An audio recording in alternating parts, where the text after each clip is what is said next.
Welcome everybody to Dead Talk Live, and tonight we have a very special guest, Brett Donahue from the hit movie Slaxx. Brett, how you doing? I'm doing really good. And Really Brett, good. How you I doing? I watched Slaxx again this weekend. Have you Uh, ever figured out what B2B means? B2B. That is yeah. just stuck in my head. It's a mantra. It's a life guideline, you could Yeah, say. for Yeah. CCC, that is just hysterical. I mean, I love the satire in Slacks. It Mhm. just took it to a whole new level. Are you surprised following the release of Slacks, the following that this movie is amassing with each passing day? Yeah, you know what? It's I mean, it's nothing but a wonderful thing. The fact that we do this small movie up in Canada, and I mean, to give you a little, background on the Canadian independent film system, it's hard as hell to get films into theaters because all the theaters, spanned out across the country, they're just bringing in all the big Hollywood names. Yeah. So to get a Canadian independent film seen in the first place is one thing, but then for it to translate and find a platform on Shutter and have all these people be able to kind of get a chance to see it. It's been nothing but wonderful. Yeah, Would you say your life has changed as this movie my life continues? has changed. I People are giving me clothes, food, houses. I It's mean, nuts. Craig is a very intriguing character. Yeah. You could definitely say he has ambition, if nothing Hmm. else. Hmm. Now, you have been in this business for a while. When things are said and done with Slacks, which I don't think it's ever going to happen. It's going to continue to grow and grow and grow. Are you going to look Hmm. back and say that Slacks was your breakout role? Oh God. I guess it depends on what comes next. If nothing comes next, then I guess not. No, you know what? It's funny because it whatever happens, I'll say that it was such a real gift for me to play because someone in my casting and when you're going out for a lot of TV and regular films, I'll say it's like there's always kind of a cool realism that's wanted from the producers, from the tone of the show, all of that. So to have this script land on your desk with this bizarre concept. I mean, when I first read the email with the synopsis, I was like, this is one of the things, two things. Either it's going to be really cool or batshit fucking crazy and awful. And it was kind of batshit crazy and great. So for me, like going back to what I said about like the typical characters that I'm usually approached with, this was a real breath of fresh air. Where I could actually approach a character and approach a style that was a bit elevated, and not just your typical kind of like suave realism. As a horror fan, I would say horror comedy is one of the hardest things to pull off Hmm. as a Hmm. filmmaker. You're either Yeah, going to nail it or you're going to really screw it up. And with Slacks, they nailed it. yeah. What do you attribute its success to? Well, I think the concept was one that was already kind of, well, it was already a bit out there, right? And Hmm. so I think if you're already asking people to come to a film with this premise, like you're expecting them to come with a certain, I don't know, well, enthusiasm, we'll say, right? No one's going into this going like too seriously, like, well, I Yeah. want to see a serious film about some real pants that are actually, it's not like that. So you already have to have kind of uh, uh, an openness in mind in terms of the film you're going to see. But I think the fact that it was rooted in this kind of bizarre concept, but also we have hints and little whispers of speaking to actual conflicts within fast fashion, within the environmental issues and ethical issues that surround the film. So it had kind of a foundation there, and then also I have to say, I mean, the thing that kind of hooked me off the bat was the fact that we were going to do everything with practical effects. When they Mm. told me that things were being like all the pants, everything is going to be done through practical effects, I was like, okay, I'm in. Like, say no more. because that speaks to me. Like one of my favorites is John Carpenter's The Thing, Hmm. and what stands out and what makes that film so amazing, even to this day, and it's still, it's still legit to this day, is these amazing practical effects where you don't see the CGI dated in a certain way. You know what I mean? It was a movie when it came out in the 80s, was ahead of its time, and still Hmm. today it just never gets old. Like Oh. you just mentioned, there is a lot of social commentary in Slaxx. Hmm. Child labor, Hmm. basically all the BS that the company CCC is putting out there. Hmm. Bringing you tomorrow, today, no sweatshops, no Yeah. child labor. We find out it's all BS, Hmm. and they're doing what everyone else is doing. And do you like the social commentary, it touching on real life issues and Oh, blending it absolutely. into a horror satire film?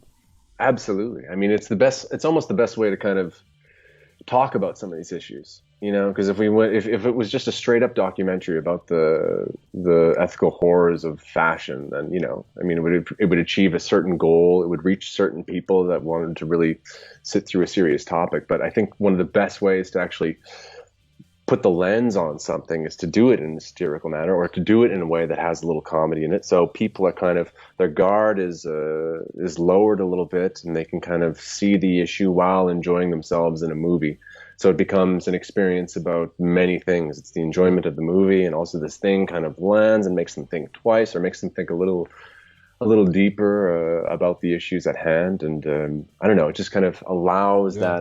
that question to kind of penetrate further than I think it would if it was just, well, a straight up documentary. Exactly. And just moving forward to the end of the film, it surprised me.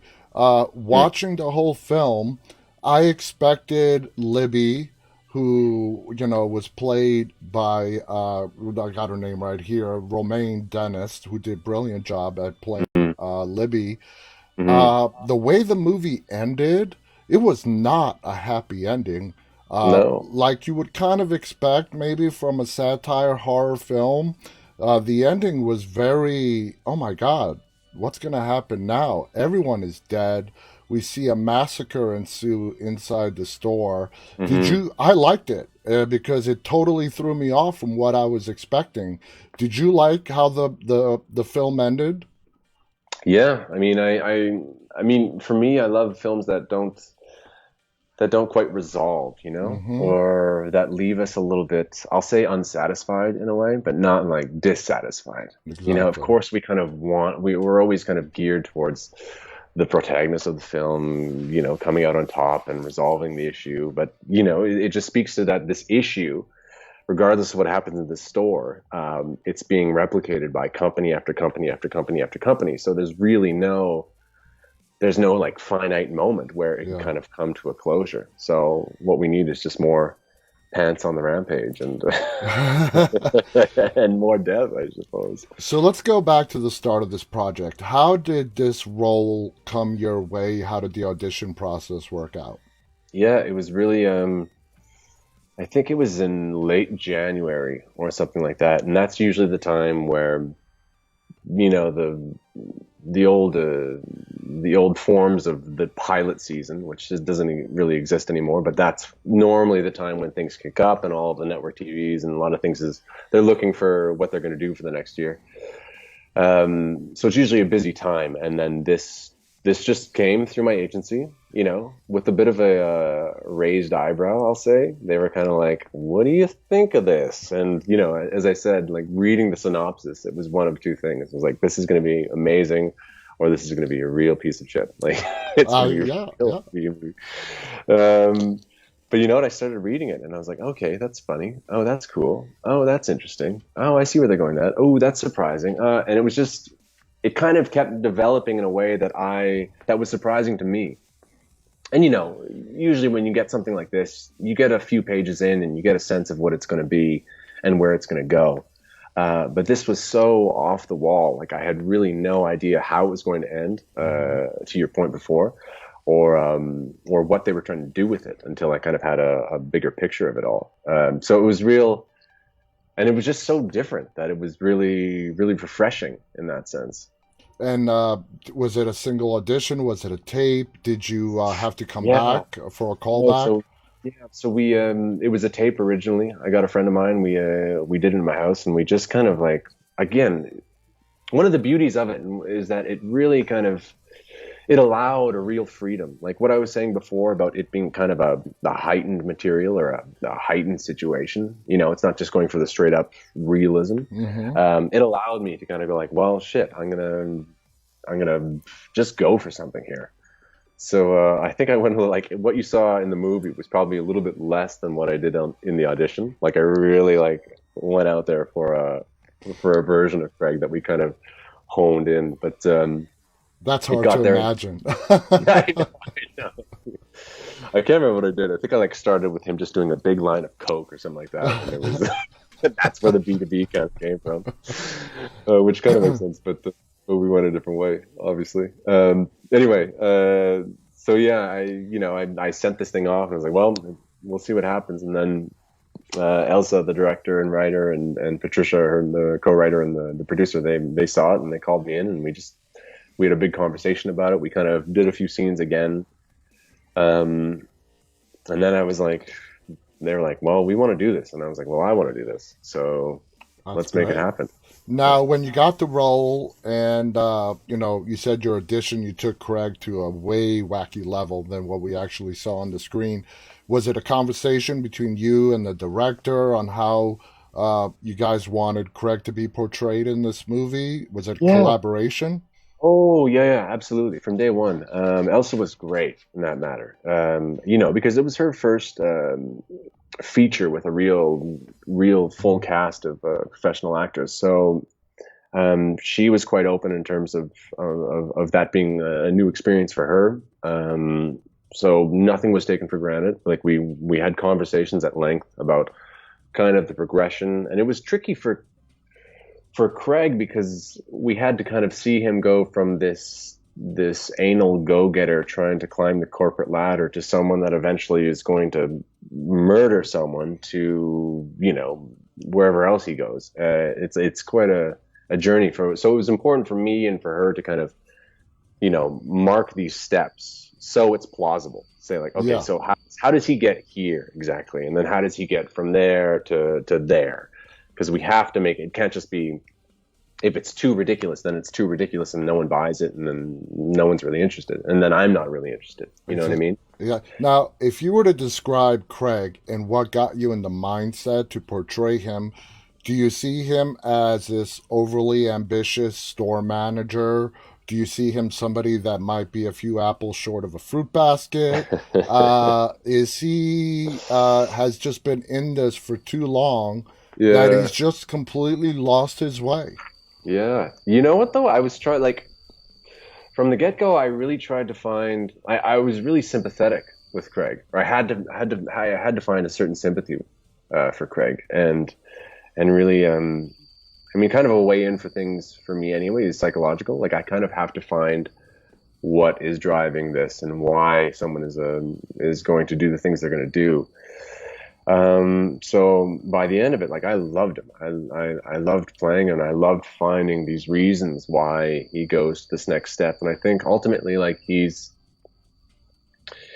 just like in his mind an undervalued person, and he doesn't have these kind of personal connections that really give him any fulfillment or really give him any reason to be. So it all kind of channels towards this work environment and Yeah.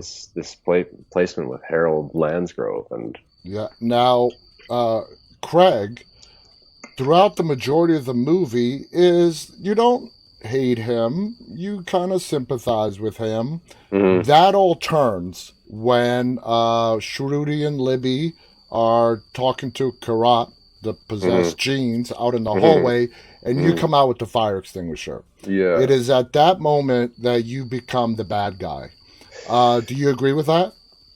Oh, absolutely. Yeah, yeah, yeah. I mean, because for me, that's the moment where he's really hedging his bets and going, okay, so what is he going to do to kind of, what is he doing to be a good person in terms of his state and these two women that he's with, and what is he going to do to ultimately protect the company? Yeah. And ultimately, Craig goes the way of, spoiler alert, he goes the way of protecting the company. And he goes the way of, Jack Nicholson in The Shining, Yeah, chasing his exactly. family. You Which are, was like, I mean, I don't want to cut you off, but it was like, for me, uh, just a ball to play. I uh-huh. mean, I mean, it's always fun to play the bad guy, and it's always fun to play, again, to align the psychology towards what makes someone go to that extent. I Exactly. find that really interesting. And, this movie is a satire, like we discussed earlier. Everything is taken to an extreme level to the social media personality and how Mm, that's portrayed to the store, to where you and Libby discover the first body in the bathroom. You're yeah, like, it's okay, you know. I know. What are the cops gonna do? A murderer, Yeah, unless you want to, trying to play it off as suicide. And Libby is looking at you and like, what is wrong with this guy? And then the yeah, second body pops up, and Libby's like, okay, that's enough. And then you're like, you know what? That's right. I'll go to Randy. And then you bonk her over the head, yeah. knock her out. As you're reading this script, and you're actually playing out these roles on the screen, uh, is there any, what's the right word, like past movies, TV shows like SNL skits that you try to draw inspiration Oh, that's from? interesting. That's a good question. That's a really good question. God, Because SNL is like the king of satire, you know what I mean? yeah. Shows similar to that. Or did you just not even think about that and just go within yourself and do it your way? Oh, wow, that's a really good question. I think I mean, for sure, there's a bit of Michael Scott in there. There has to be Yeah. that kind of presence. That that it's the presence that's trying to. They're obviously the boss, and they want to be the boss and be respected as a boss, but they're also trying to be chummy and be part of the gang. Yeah, for sure, for sure, for It's a hard sure. question. I understand. Yeah. Yeah. I mean, Well, it's been a while too, so there it might have been a little bit more present in my mind closer to the shoot, but right now I can't say specifically anyone like in mind that I was like really really basing it on. But okay. Okay, that's fair enough. What do you find most intriguing about your character in Slacks? uh I think his desire to do good, because even when he's doing bad, it's in his mind that it's for the greater good, Okay, yeah. though it's for the company. It's always this attempt to do what's best for the situation as he sees it, and which forces him to then, do these heinous things like knock Libby out with a leg of a mannequin, or to the ultimate extreme of Becoming a killing murderer. his enemy. Yeah, yeah, Yeah. yeah. So what was really fun, I think, and what was really interesting was playing someone constantly trying to like get a hold of the situation, maintain a grasp of the situation. That scene in the bathroom when I'm like, well, and I'm saying like, oh, she always had body issues, but I never thought it would come to this. It's my favorite scene of the film, like hands down. Yeah, yeah. And it's the nonchalant way that you're like, oh, it's okay. And that's what Yeah, made it hysterical. And yeah, kudos to you for pulling that off so well. yeah. At Thanks. the end of the movie, in the credits, I love how they give us a glimpse into the practical effects of how they did the dancing Hmm. jeans. Hmm. Were you there to witness? I mean, obviously you were there with the hallway and the jeans on the mannequin, so you got to see the people with the green screen around them Hmm. and stuff. Were you there during the filming of the dancing scene of the dancing jeans with the Oh person? yeah. What'd you Oh, but think of that? That was oh, ingenious. no, no, no. That's again like when I say like what hooked me for this film was the fact that they were doing the jeans as practical effects. Like that was it. Everything that they did, and it's done so well that there's points where I go, "Ooh," even watching the film, I'm like, "Oh, was that a practical effect or was that complete CGI?" But no, it was all puppeteers I was wearing green surprised. screen. Yeah, all they were always wearing little green Zorb suit kind of things, if you know what that is. Hmm. And then they would polish up the background with some CGI, but all the movement of the jeans was all all through practical effects. So it was either one or two or three people at times manipulating these genes as they're flying through the air. One of the craziest thing, when we kill the Instagram star, the influencer, Yeah. and the genes kind of come up from behind and then twist around her neck and wrap up tight. Mm-hmm. They did that live. Like they had the two legs on a stick so they could spin it so it would spool up really quick and tighten around her neck. Like it was really, really, really impressive. Wow. Yeah, we did stunt rehearsals with the puppeteers and how they were going to manipulate the genes. For instance, for my death, when the genes kind of drop kick me, we had a day of rehearsals for that, and then trying to figure out the timing of, because they had to have two guys lift the woman who was controlling the genes. So she had to kind of run with the genes, and then these two guys lifted her so she could then lift up the genes and kind of fly through the air. It was just, yeah, it was wild. That It was must have been fantastic. They did wild an amazing job. to watch. And it just goes to show you, with some ingenuity and creativity, anything is possible. Now, when I went and watched this film for the first time, I was under the impression that these genes were going to be like demonically possessed, which I'm Hmm. like, okay, instead of a person, this is a comedy. They're taking a Hmm. twist. I like the fact that they made it a real person. And that Hmm. moment in the hallway when Libby, Shruti are interacting with the genes, who we come to know is Karat, a 13-year-old girl, I think is very powerful. Looking in hindsight, of course, you did not write this film. Do you think it played better keeping it a real person instead of making it a demon type entity that possessed these blue genes? Yeah, I think, if I can speak as like for myself as an audience member, like Yeah, as a with fan. movies I watch or as a fan, exactly. It's like it's always deeper. Like you would correspond deeper to something where you can actually see a plausible reason for it. You know what I mean? If it's just a monster on a rampage, then we kind of understand, oh, it's a monster on a rampage. And it can be scary, but it doesn't really go anywhere else. Like it doesn't evolve to anything else than that. And if that's the case, then it's easy to lose interest, or it's Yeah, easy to go, oh, I understand it. What's next? yeah. I It think with falls into this, the cliches that we've seen a thousand yeah, times exactly, before. exactly. And it just, I mean, it would have. I think if that would had been the case for this film, it would have been a fun film and it would have been enjoyable. But I don't think it would have had as lasting of a presence because it wouldn't have required you as the watcher to really think beyond it. You know what I mean? Yeah, So by placing the spirit of the pants in Kirat, this 13-year-old girl, I mean, we get it just opens up the whole conversation about the real world scenario, about child labor, and about, I think one of my favorite lines was Shruti's when she goes, "Well, how do you think they can make a pair of jeans for ten five dollars for or five whatever it dollars was, and for sell them five for dollars and sell it for?" 150. Yeah, Exactly. Yeah, the fact that which is not necessarily untrue no, when you think of like a product you can have could be made across the world and then shipped to you, and you can buy it for $15. Like how do the economics of that make any sense at all? exactly, So exactly. I think, yeah, I mean, it just puts the film, it adds a complete different level to the film, and I think they're really smart to have done it. I love how this film gives us fresh faces that we Hmm. haven't seen a lot of, like Romaine and Sahar, who played Shruti. How did you Hmm. guys all get along on the set? Did you find like an Oh, instant chemistry? Were you guys really having a blast behind the scenes?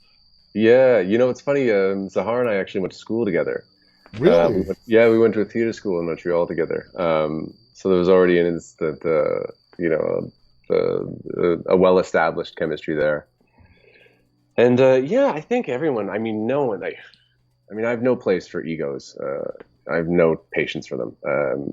That's just not Yeah. how what I look to or what I expect to see when working. And anytime someone arrives with something like that, even if they are someone that's quite established, it's like, come on, No. we're all here to do something. And if you're not here to do that, then just get lost. Exactly. So it was real easy. And I think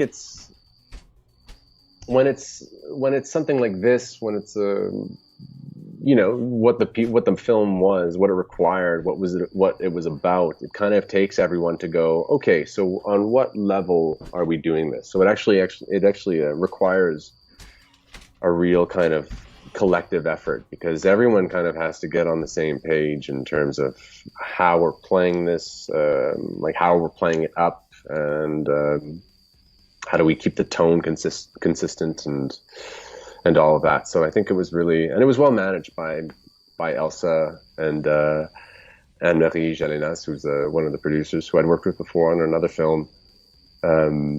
Yeah, everyone was really great at being pretty open and being pretty Awesome. gung ho about being there. Awesome. How long did shooting take from start to finish?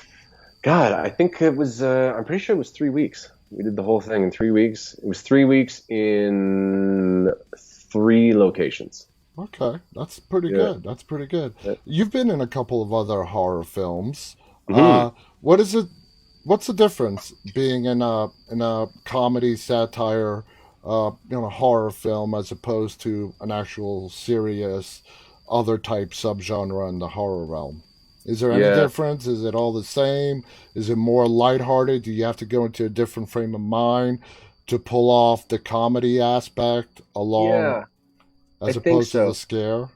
No, I think so. I think horror's tough. It's tough because you really have to collectively create that tone, right, and maintain that tone. Hmm. Otherwise, if it falls short in one performance or somewhere, it can kind of like really be a chink in the armor for the whole thing.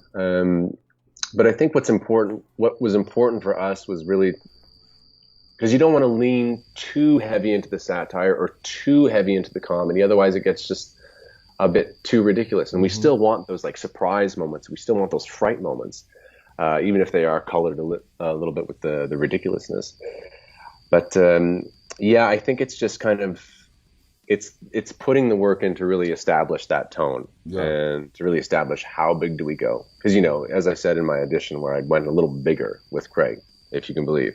If we don't have the reins on that kind of thing, and everyone is just going to what they see fit, it'll just create inconsistency, and then we don't have a cohesive world. Yeah. And if we don't have that, then the audience doesn't have that, and then we've lost the film. Exactly. Exactly. Yeah. Now, Craig has a kick-ass demise in the film. Yes. He gets exactly what's coming to him. With Yeah. the Yeah. army of genes, which I love, that line up in formation and they Mhm. surround you on all fronts, and you're done. You're done. Uh, how was it shooting that? And what'd you think of how Craig's demise went? I mean, did you like it as a fan? And what was it like shooting it? I mean, would I have liked Craig to survive? Yeah, certainly. Do I think he got what he deserved? Yeah, certainly. Um, yeah, but I mean, how else do you want to go out other than being Exactly. just kind of flooded by this army of pants that gnaw you to the bone? What I really wanted, and we couldn't get it, was there's a lot of moments where I'm speaking on a comm system, Yeah. so I'm always like putting my finger to my ear, and I was really hoping that when they revealed to see my kind of bloodied and picked at skeleton, that comm was left right by the side of my skull, but it didn't happen in the end. I mean, those jeans skinned you. That's an understatement. Yeah. You definitely went out. I've spoken to a lot of people who have suffered horror movie deaths, and one thing that they always ask the director is, if you're gonna kill me, make sure I get a worthy death. And I think Yeah. Craig definitely got a memorable death to remember him by. Another I've had aspect, some good ones. I've had some good ones. I've had another one where I got in another film. I got my throat slit, and we had to do the whole. We had the whole like blood pipe coming up my chest yeah. and this prosthetic throat thing, and it was just like oozing blood. So I've had a couple good deaths, but like being gnawed to the bone by an army of pants, that probably I don't know if I'll ever top that. Like, No, what can I do to top I that? can't see that. And what I love about this movie that I think is absolutely hysterical, that you've never seen in any horror movie before, is these genes really know how to clean up after themselves. They don't even Yeah, leave a spot of yeah. blood anywhere. I found that hysterical. Uh, I mean, that just made me crack up. Now, going back, how do you feel? Would you classify yourself as a horror fan? Do you like the genre? I'm not talking about acting, and then as a fan, do you like horror, or is it okay with you? What are your feelings on the overall horror genre? Yeah, you know what? I'm not big into like the like gore type horror, blood and guts kind of thing, but like for a film to effectively, like, I have nothing but respect for a film that effectively scares the hell out of me. Yeah. Yeah. Oh, looks like, oh, there I am back. Am I back? Oh yeah, we got you. Oh, you got me? Okay, Yeah, yeah. yeah, Yeah, like if I can kind of buy in and really be freaked out, like that is nothing but respect. So like thriller kind of horrors, like I'm that's right up my alley. me too. Me too. Blood, guts, and gore doesn't impress me. It's not scary to me. But something that is deep in character and storyline, that actually also scares you at the same time, that's what I Hmm. love. That's what I love as a Hmm. horror fan. Now, again, what going back to the ending and how it ended with Libby, do you think it was left intentionally that way for maybe the possibility of this franchise continuing? And well, actually Ah, turning into a franchise, I should say. yeah, yeah. No, it's a good question.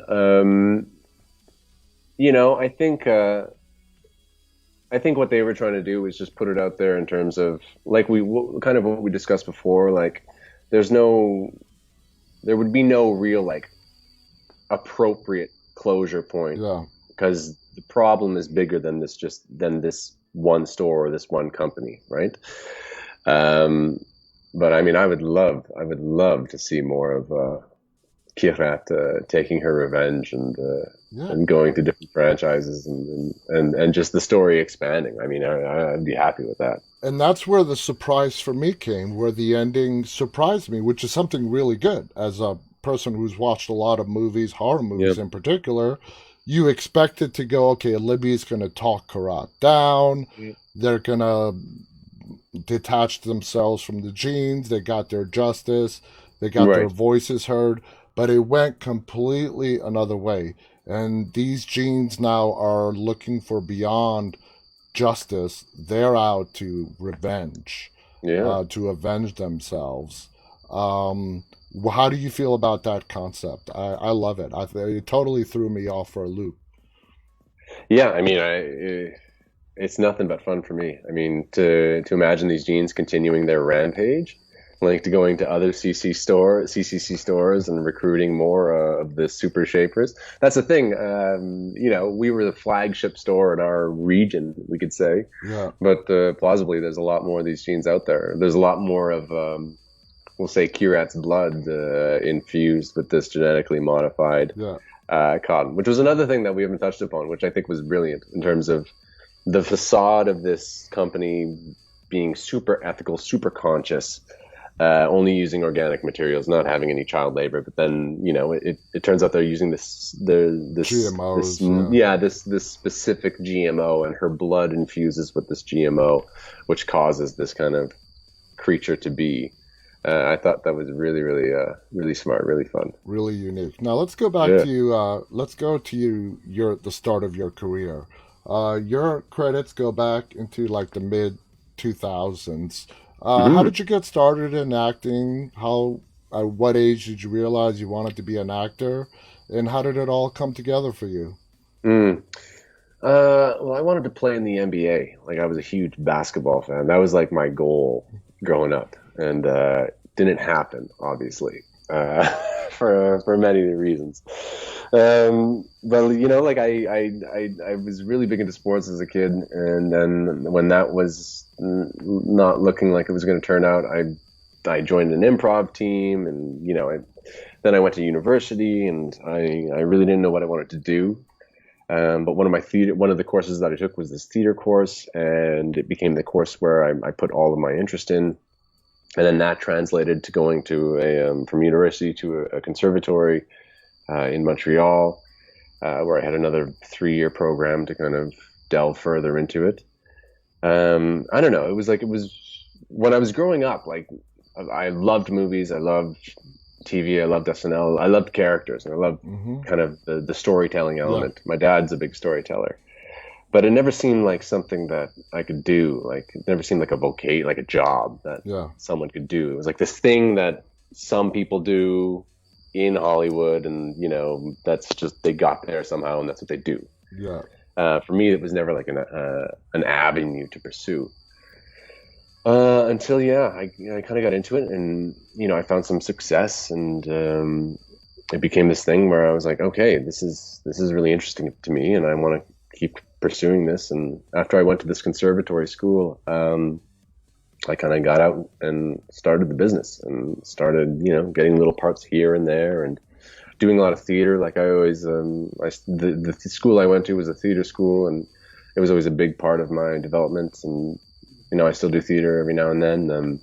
So it was always the early stages of my career was always dotted with some theater stuff, some small film and TV stuff, and then it kind of just the ball kept rolling, and opportunities came, and Now, that's it. sorry, I didn't mean to cut you off. You said No, no. Canada is, we all know, is a huge filming spot. A lot of Hmm. American studios, Hmm. actors come up there.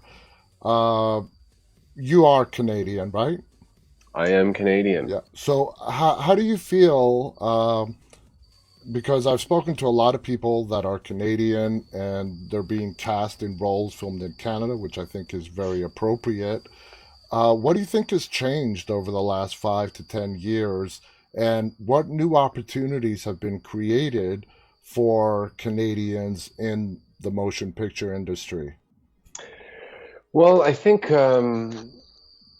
more and more you're seeing, like you say, because of it's cheaper to film in Canada, and you've got cities like Toronto and Vancouver and Montreal and Winnipeg that have big kind of big infrastructures to be able to handle a lot of filming. Yeah. It's proving that there's a lot of talent up here. There's a lot of talent in all fields, not just acting, but like Oh in yeah. all realms. But the problem with Canada, and I'll be quite candid, is that we're always kind of there's a real little brother syndrome that happens north of the border. Mm. Because the industry is inundated with all of these American projects that take all the film crews and employ a lot of people, and it's great. It creates a real strong kind of consistent industry. But what it takes away from is a certain insistence for Canadians to create and write and direct and produce films here that are then going to be seen and distributed. Mm. Like I said before, it's like it's great to make a Canadian indie, but you're going to have a hell of a time getting that Canadian indie into theaters with any real It's seriousness. distribution is the problem. Exactly, exactly. And we have major film festivals in TIFF, in the things that happen in Vancouver, in the Fantasia Festival in Montreal. So there's a lot of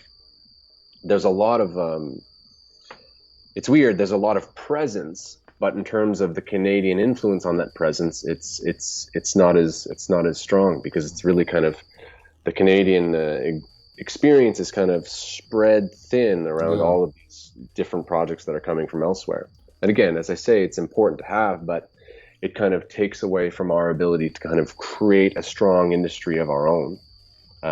Because so that's all on the creation part, and then B, it's hard kind of reining in an audience to come see these Canadian films when Yeah. everyone has all the opportunity to see not only just all the big films from Hollywood, but all the stuff from the UK, all of the films from the English-speaking world that kind of come into the market. So we're constantly at battle with a lot of these The much bigger US institutions. basically. Yeah, exactly. Does that do you see that making a lot of Canadian talent actually come to like Los Absolutely. Angeles, New York, Hmm. Hmm. Atlanta, which are Totally. big for just to get the recognition that they're not. For sure. Yeah, I mean, look at some of our biggest directors. yeah, And of course, they've had successes here, but they haven't had the successes that they deem high enough until they go elsewhere.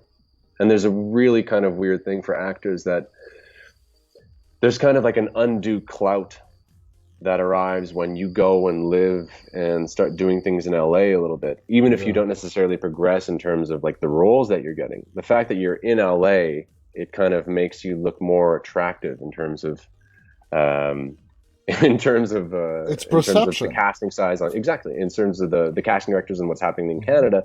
They say, "Ooh, this person's down in LA. Wow, they must be Yeah, really developing, or they're more important. So we'll take them over an actor in Toronto, even though hmm, they might have the same capability and same career." But it's also like, I mean, I don't want to like, I'm getting really into the minutiae here, no, no, no, no. but I think it's fascinating. Quebec is also a different thing, because Quebec, of course, is a French-speaking province, and in order to kind of advocate for their culture and to protect their culture, their arts institutions, their film institutions, and I'm talking about like funding institutions, are much greater than what you see in the rest of the Canada because it's much more spread out. If you Yeah. think of like a funding body, which is the Canadian Council for the Arts, it has to take care of all of Canada. You have as important of a body in Quebec, but it's solely responsible for Quebec. I mean, it's no as and it's because of this why you see such a strong cinema scene coming out of Quebec, and why Hmm. you see some of the most renowned directors that are now going and making moves in LA and Yeah. elsewhere. They're French Canadians.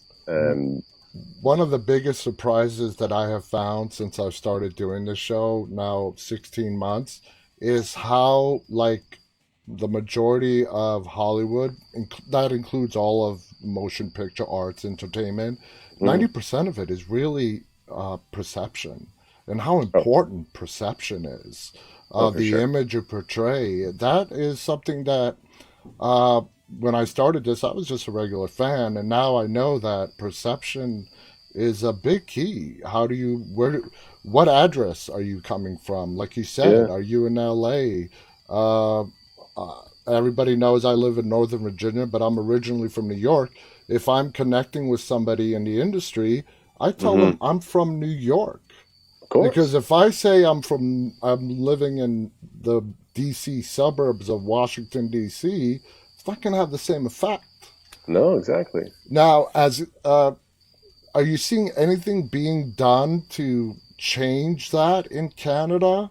Any efforts or anything?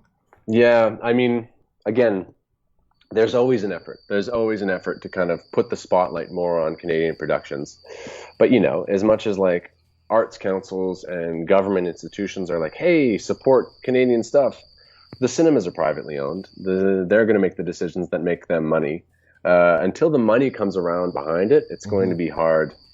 But then you have like companies like New Metric Media do who do things like Letterkenny, which is a huge, huge international success, but it's Yeah. filmed in this small town, and it's Canadian, it's purebred Canadian talent and storytelling and all of that, and doing quite well.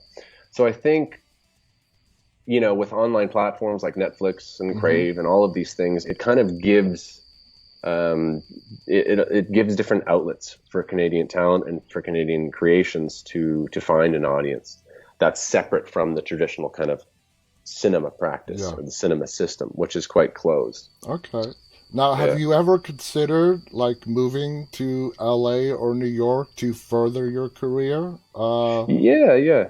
I was in it, like I've been in LA a few times for premieres and things like that.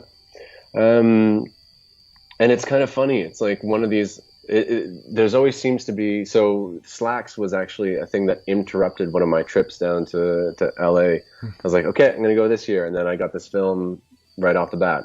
So I was like, okay, well, I'll stay in Canada and do this film. And then the other projects arrived, and then I had some theater commitments that I was already aligned with. And I mean, it's interesting now. It's not necessarily the same world, No. with what we can. I mean, look at us right now. The fact that we can do Yeah. this, the fact that casting sessions are like this, it's not necessarily as important to be in a specific city. other than like what I had mentioned before about Yeah. this undue clout that comes with it. But And it's very evident. Hollywood has changed. mhm, COVID sped up a path that the industry was on. COVID sped that up mhm, tremendously. And yeah, you see all these studios, distribution companies trying everything and anything to see what the new model is going to be. What is going yeah, to be the wave of the future? What is going to work? yeah, Everything has changed. The book, from marketing down to public relations, everything has to be rewritten in this new world that we're living in. We're still in COVID. COVID is again back on the rise again. It's like a nightmare that won't end. And this industry in particular is trying to find the model that they're going to use moving forward. How do you mhm, feel as an actor? You know, what do you think is going to end up happening? I predict that there's going to be a lot of mergers because of all the different streaming platforms, everything yeah. moving from theaters to home and streaming, and every major studio having their own streaming platform. I predict there's going to have to be some mergers because people are not going to sign up for 20 different streaming services to No, watch what they want to watch. How do you see that unfolding? it's kind of weird. I mean, the positive aspect of it is that people, if you subscribe to said whatever, you have access to a lot of things, and a lot of different kinds of stories and a lot of storytelling from all over the planet. Yeah. But then you get these kind of monoliths. Like I don't know if it was last year, the year before. I think Disney was responsible for what, like 80% Yeah. of all tickets sold at a box office. Like, and Mm-hmm. that's crazy because Yeah. it creates an unprecedented amount of influence. Mm-hmm. As much as we think of like the golden days of Hollywood, whatever 3 or 4 studios that were doing everything. Mm-hmm. Um, Now we're kind of back around that kind of thing, even though it looks like we've got all this choice. And I think that also, I don't know. There's two ways to look at it. It can be if these said companies are really open about developing their I'll speak to independent Mm-hmm. cinema for this because big blockbusters are going to be big blockbusters. They're always going to be controlled by Yeah. the big companies. But independent cinema, I think there's a an avenue where this goes where these companies are much more excited and ready to accept a lot of different independent companies in terms of what they're producing, support them, and then give them a platform in terms of distribution. Yeah. Or it's going to be harder for independent companies to exist Mm. if they're not under the moniker of, say, Marvel or And say. that would suck. That would really suck because, and that's what we kind of lose when we lose the art house cinemas as well, Mm-hmm. the repertoire cinemas where you get a chance. Like, I mean, even Slaxx, it played across Canada, but it played in a collection of some bigger movie houses and some smaller movie houses. And if Yeah. those smaller movie houses weren't ready to accept it, then it wouldn't have had an audience at all. And Wow. that's really, Yeah. it's really sad. It kind of it's a certain death to a certain independent filmmaking. I mean, I'm a Yeah. big supporter of independent films, and I hope that never happens. Now, in regards to your career, what are you currently working on? What's in store for you? Right now, I've got I think coming up Thursday. There's a show up in Canada called Private Eyes. I have a new episode coming out on. Being in Quebec, I've started working on some French stuff. I don't speak French it's not my native language, Mm-hmm. but I've learned it over the years, and some opportunities have come. So we're going to be doing a second season of a show called Portrait Robot coming next year. I've done with the pandemic, it kind of altered everything. Yeah, everything Um, is now audition tapes and stuff. yeah, and some projects that were supposed to be didn't be, and some others kept going. So I was fortunate in that sense. I'll be on some video games coming up as well, doing some voice work, and Nice. yeah, just Nice. looking for the next thing. That's awesome. Brett, it's been an absolute delight talking to you, Hey, and John. it was a fascinating conversation to get your insights on the movie. Which, guys, if you have not watched it yet, Slaxx, Slaxx. It's available on. Let's let everybody know where it's available. It's available for streaming on Shutter, Mm-hmm. and it's available for rent or purchase on all the major Vudu, Yeah, Amazon Prime. Amazon, everywhere. Yeah, Guys, Apple. check out Slaxx. It's funny. It hits on a lot of very real social issues that are relevant today. The satire is just hysterical. The acting is brilliant. The story is brilliant. And just watch it. You will. It'll be the funnest 80 minutes you've had in a while. Yeah. Brett, thank you so much for coming on our show. Any final thoughts you want to share? No, just what you say. If you can find it, go check out Slacks. It's a real gem for me. It was a real gem of an opportunity, and I love the film. So I'm just excited for more people to see it. And thank you guys, Dead Talk Live, and you, John, for Absolutely, inviting Joe. me and It's having our this great pleasure. conversation. It's our pleasure. And remember what I said in the beginning. Slacks is still just barely, I mean, just over a year old. Hmm. I guarantee you, this movie, to compare it to another horror, let's say Shaun of the Dead, uh, Yeah. you see how big the following for Shaun of the Dead has happened Hmm. over the years. I Hmm. always tell people that a movie does not cement itself on opening weekend. No. Time, history is the judge of where a movie's going to end up with. You mentioned The Thing earlier. The Yeah. Thing, when it came out, it got shredded to pieces by critics. Yeah. They Yeah. hated Yeah. it. They hated it. And fans were not too happy with it.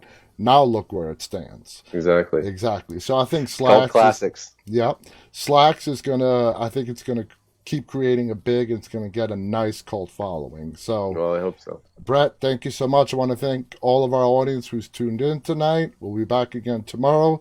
On behalf of Brett Donahue and myself, stay safe and stay walking. Good night.